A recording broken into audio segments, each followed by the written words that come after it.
À une vingtaine de kilomètres de Nice, sur 2400 hectares, au cœur d'un massif boisé, voici Sophia Antipolis, la cité internationale de la sagesse des sciences et des techniques.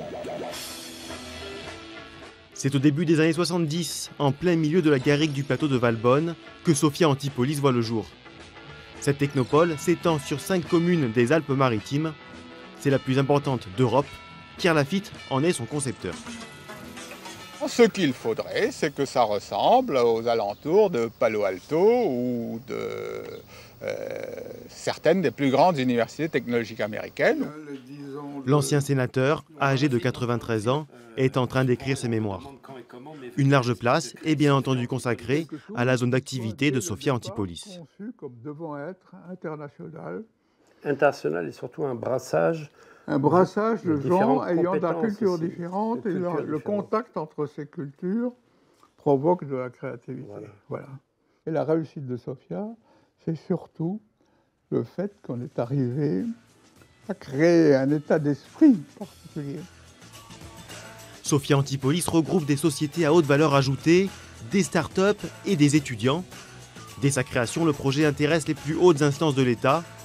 En 1972, André Bettencourt, ministre de l'Aménagement du Territoire, visite le futur complexe de Valbonne.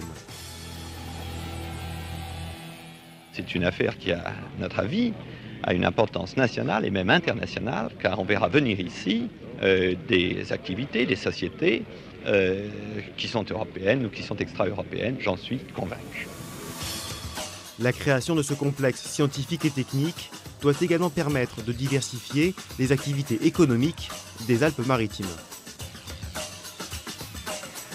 La moindre crise du tourisme provoquait du 30%, 40% de chômage.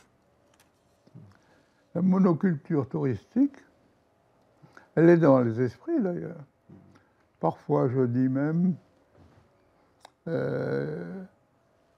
l'état d'esprit général de la Côte d'Azur, c'est celui de la cueillette. C'est pas encore l'agriculture. Hein.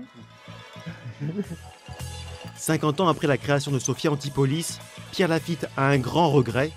La culture n'a pas jusque-là trouvé sa place. L'idée, c'était d'être la Florence du XXIe siècle. On n'y est pas encore.